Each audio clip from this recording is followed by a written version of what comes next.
Hello friends and welcome to this channel, and press the bell icon to enjoy complete IELTS course and subscribe other Makkad YouTube channels for your IELTS. Check your listening band score at the end from this chart.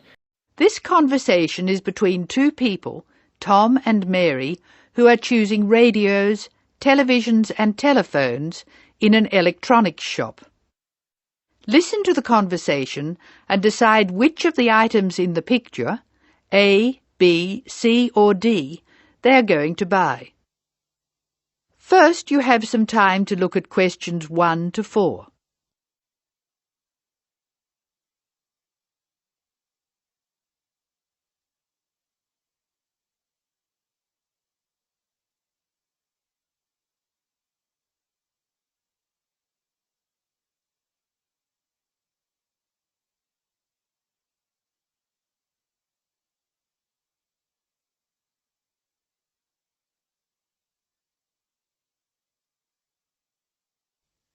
You will see that there is an example which has been done for you. The conversation relating to this will be played first. Well, here we are. There's certainly plenty to choose from. I'm finding it hard to know where to start. Would you like to look at the answering machines? Let's start there. I like this one. We have a lot to buy, Tom. We can't afford to pay $129 for an answering machine. And we can't afford to pay $127.50 for the dual tape answering machine either. All right. We'll buy a cheaper one then. There's this one for $89, or the smaller one for $59.95. I like the square shape of the small one. It'll fit neatly onto my desk. And it's the cheapest. OK, we'll buy that one. Tom and Mary choose the small square answering machine costing $59.95, the cheapest available, so letter B has been circled. Now we shall begin. You should answer the questions as you listen because you will not hear the recording a second time. Now listen carefully and answer questions 1 to 4. Well, here we are. There's certainly plenty to choose from. I'm finding it hard to know where to start. Would you like to look at the answering machines? Let's start there. I like this one. We have a lot to buy, Tom. We can't afford to pay $129 for an answering machine. And we can't afford to pay $127.50 for the dual tape answering machine either. All right. We'll buy a cheaper one then. There's this one for $89, or the smaller one for $59.95. I like the square shape of the small one. It'll fit neatly onto my desk. And it's the cheapest. OK, we'll buy that one. Good. Now we need to buy a telephone for the office. I'd like to get a portable phone. You know, one of those cordless ones. Are you sure? I think it's a good idea. We don't need another telephone answering machine, so we can look for a small one. I really like the one with the hinge in the middle. A folding telephone. Yes, that's a good idea. So we'll take that one. Are you ready to look at the other things we need? Yes. Let me look at the list. We need a couple of radios. I want one I can listen to while I'm walking. I know. They're just over here. I don't think you should buy the really cheap one. You mean this one? $17 is a very good price. That's true, but I believe they give a very bad sound quality. And what if you want to use a cassette? It doesn't have any space for a cassette. You're right. Well, I really hate the ones where you have to put the small earphones into your ear. Here's one with big earphones you put over your ears. It's expensive. It's only $20 more than the one with the little earphones. Take it. OK. What's next? We have to choose a television. We need one which is big enough But to... not too big. I don't want anything larger than 48 centimetres. I really think 34 centimetres is too small for our room. That's only about 13.5 inches. OK. Let's take the size bigger than 34 centimetres. What about another radio? How would you feel about a clock radio instead of just a radio? I don't want a clock radio. I'm very fond of my alarm clock. But I like this radio with the curved carry handle. So do I. It's a good price too. So, now we've chosen an answering machine, a cordless telephone, a radio for you to use when you go for a walk, another radio and a television. Anything else? No. Let's go and have a cup of coffee. Tom and Mary go for their cup of coffee. Listen to their conversation and be ready to answer questions 5 to 10.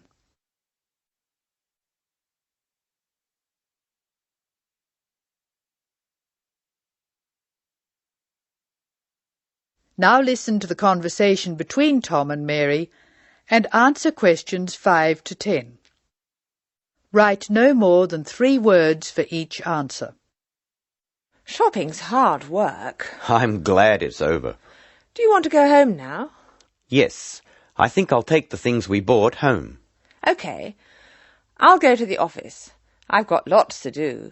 I'll come back later, straight from the office. OK. I'd better hurry. My brother's waiting at the house to help carry the television in. Good. I hope he'll still be there when I get home. I haven't seen your brother for ages. No, wait. I forgot to tell you.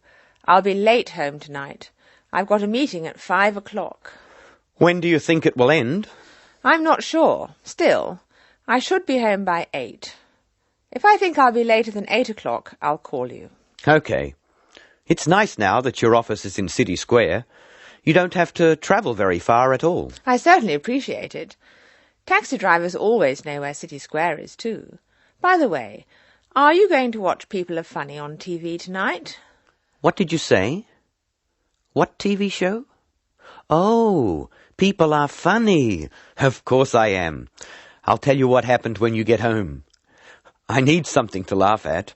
I'm going to the new office at Newtown tomorrow, and I'm not looking forward to it. I'd better go. Take care. I'll see you later. Bye-bye. That is the end of section 1. You now have some time to check your answers.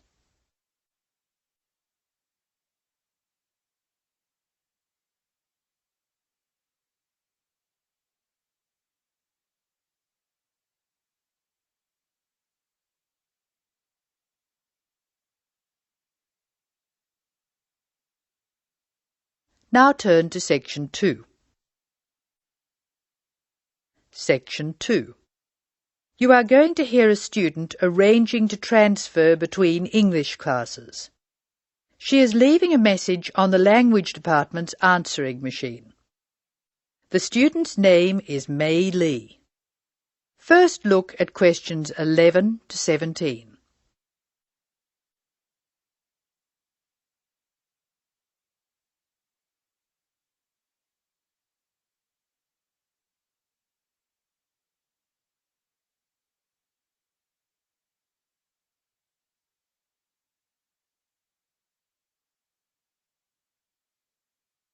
As you listen to the first part of the talk, answer questions 11 to 17.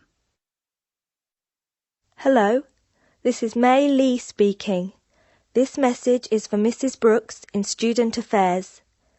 Mrs. Brooks, I telephoned you last week and you told me to call back and put the details of my request to transfer on the answering machine. I hope you can hear me easily. I have the form here and I'll give you the information working from the top to the bottom. As you know, my family name is Lee, spelled L-E-E, and my first name is May. My student number is 002312. That's 002312. I'm in Mr. Anderson's class. You know, he's the one who helps out with the football team. The next part of the form asks for my address. I'll give it slowly. I live at Flat 5, 10 University Avenue. You probably know the building. It's just near the engineering school. The telephone number is 818-6074. And I share it with a lot of other people, so it's often engaged. I'll give it to you again. 818-6074. I I think that's all I have to put on this part of the form. I know you were curious about my reason for requesting a transfer, so I'll explain that next. Now look at questions 18 to 22.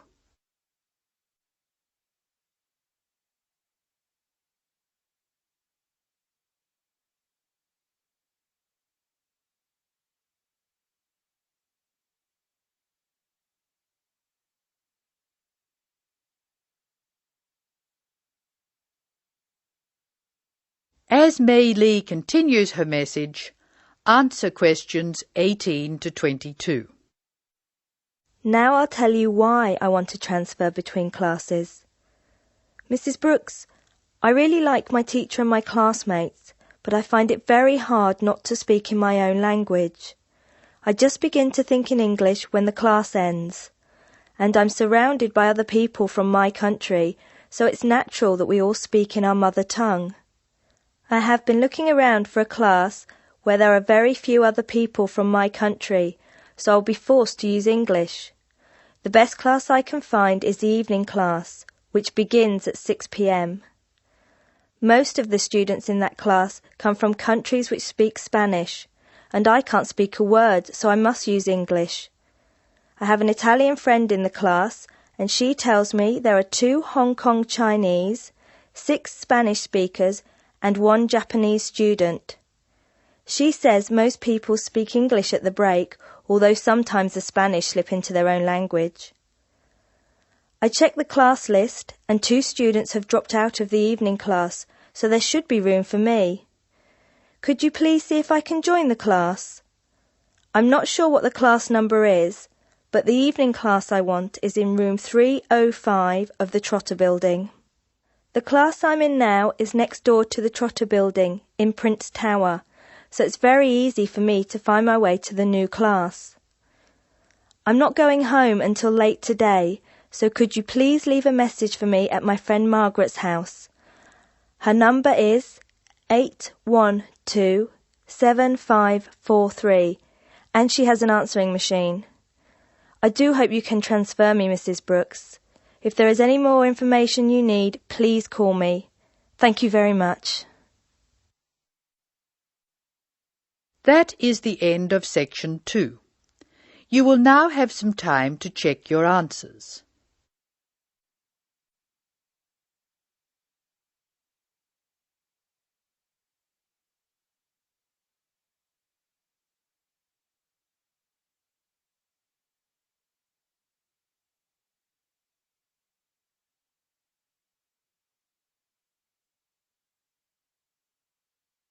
Now turn to section 3. Section 3. In this section you will hear a discussion between a tutor, Dr. Lester, and 2 students, Greg and Alexandra, at the end of a talk about music. In the first part of the discussion, they are talking about some of the students' favourite instruments and favourite styles of music. Complete the table showing the students' opinions. Choose your answers from the box. There are more words than spaces, so you will not use them all. You may use any of the words more than once. First look at questions 23 to 27. Note the example that has been done for you.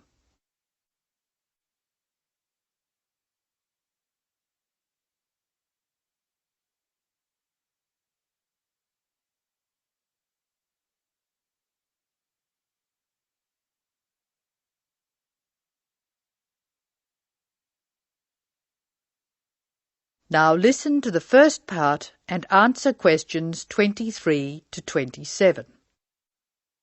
I think it's time we looked at the results of our survey. What did you find out, Alexandra? We're a group with very diverse tastes, Dr. Lester. I'm not surprised. What were the favourite instruments? Well, Greg loves drums. He told me he played drums when he was at primary school, and now he plays drums with his friends at weekends. They have a band. Good. What do you like to play, Alexandra? My favourite is the guitar. However, I haven't played for years, so I keep hoping to start again. Will I go on with the others? Yes, please. Katya is like Greg. She loves to listen to drums. She says she's not a player, just a listener. Rachel, as you know, is a violinist, so of course it's natural that she should favor the violin. So we have two people who love the sound of the drum and two who like strings. The violin for Rachel and the guitar for Alex. What does Harry like? Harry says the best instrument of them all is the piano. He claims it's more versatile than any other instrument. Emiko plays the piano, but her favorite instrument is the flute. The flute? Yes, Emiko plays the flute too, of course. Thank you, Alexandra. Greg, will you tell us the students' favourite style of music? We're really very conservative. My favourite is classical music, and that's Alexandra's choice too. Katja claims to like rock. So that's a vote from Greg, Alexandra and Katja. Doesn't Rachel prefer classical music? Rachel made a choice which surprised me. She plays the violin, so I expected classical or opera. But Rachel says that she prefers country music. How interesting. What's Harry's choice? Harry likes to listen to opera and loves to go to see a performance. He says opera has everything, colour and spectacle and theatre and great music. And Emiko? Emiko says jazz is her favourite music. She goes to listen to jazz every Friday evening. She also likes opera, heavy metal, classical, but jazz is the best. Thank you, Greg. I wanted to see what you all liked so I could understand your musical tastes more. And I want to move from this to a discussion of the physiological effects of music. In the second part of the discussion, Dr. Lester will talk about the way music affects our bodies. Look at questions 28 to 31 first.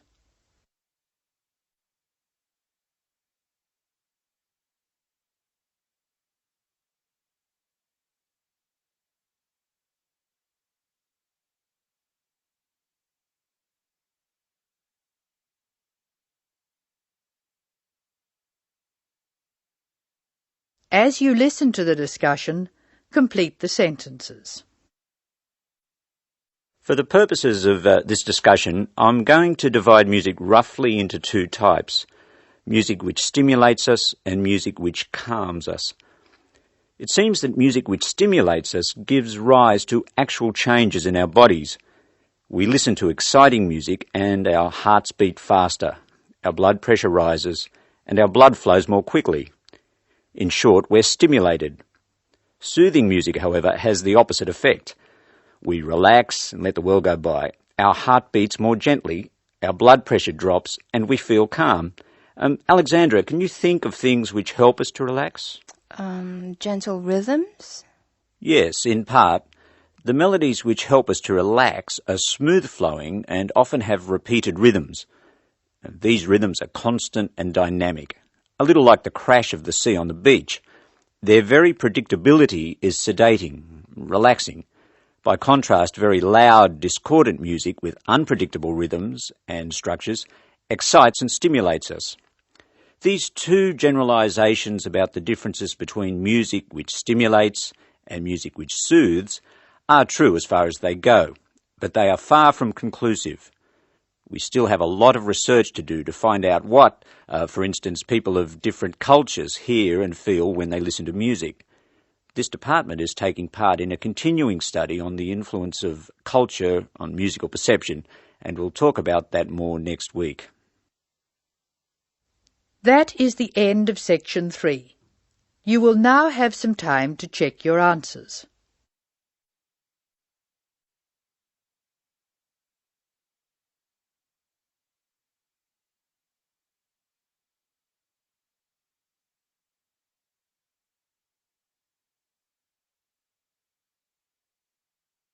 Now turn to section 4. Section 4. You will hear an extract from a talk about preventative medicine, specifically how students can look after their own health. Listen to what the speaker says and answer questions 32 to 40. First, you have some time to look at the questions.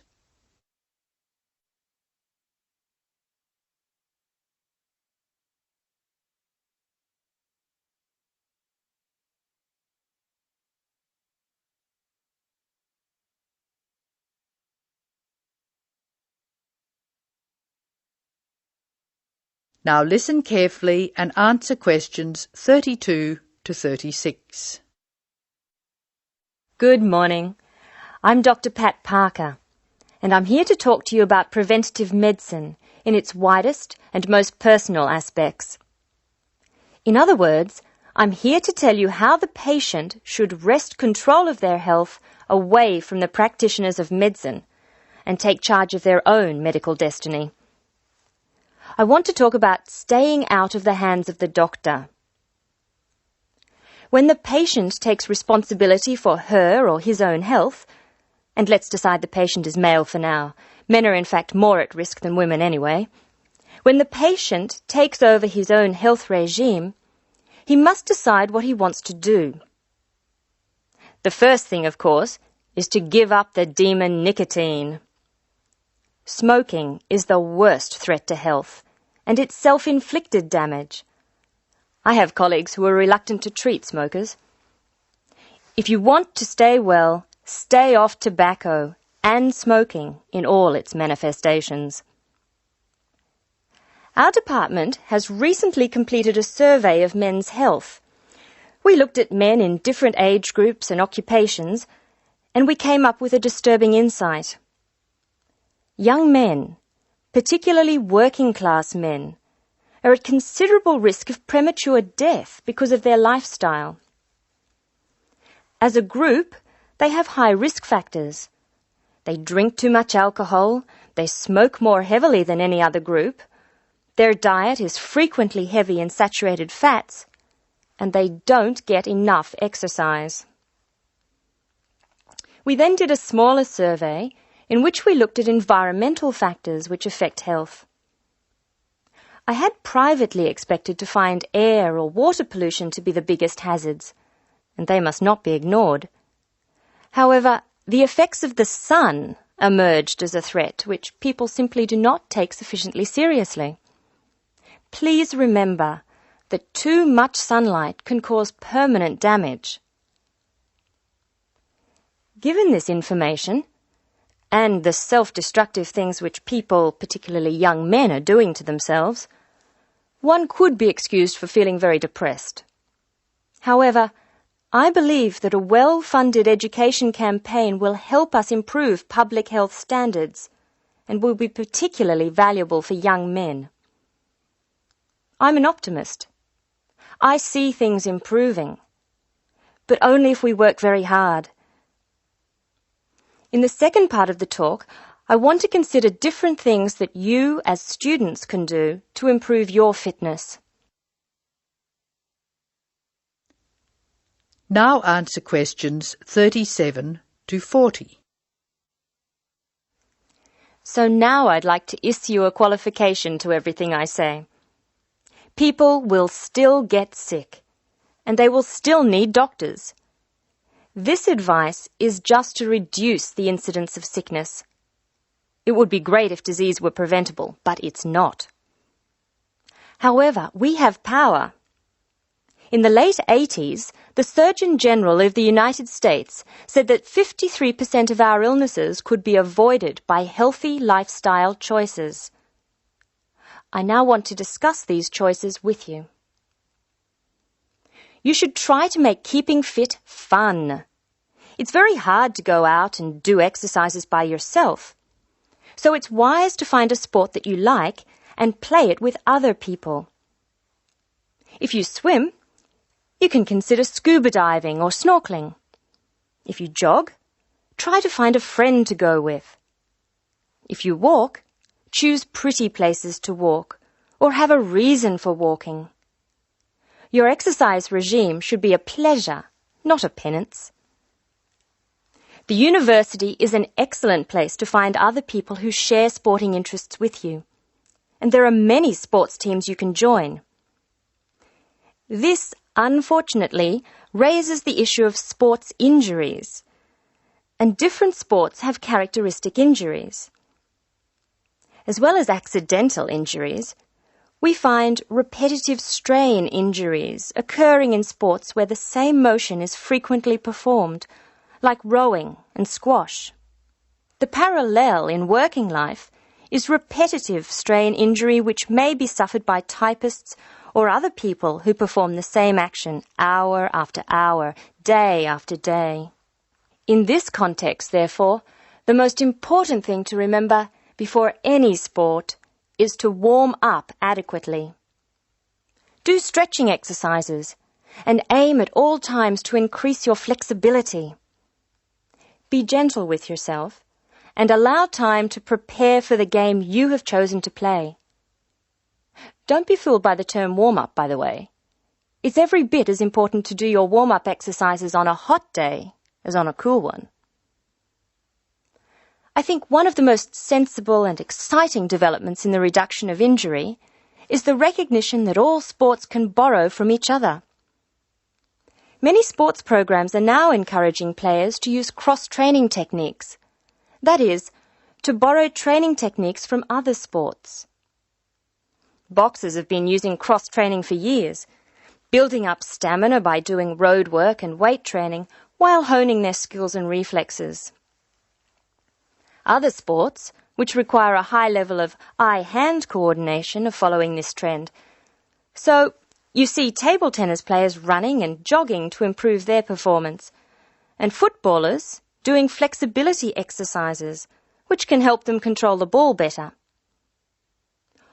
All of these results are good, but the general sense of well-being is best, and is accessible to us all, from trained athletes to people who will never run 100 metres in less than 15 seconds.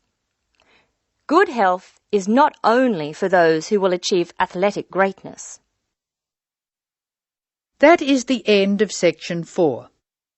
Now you have some time to check your answers.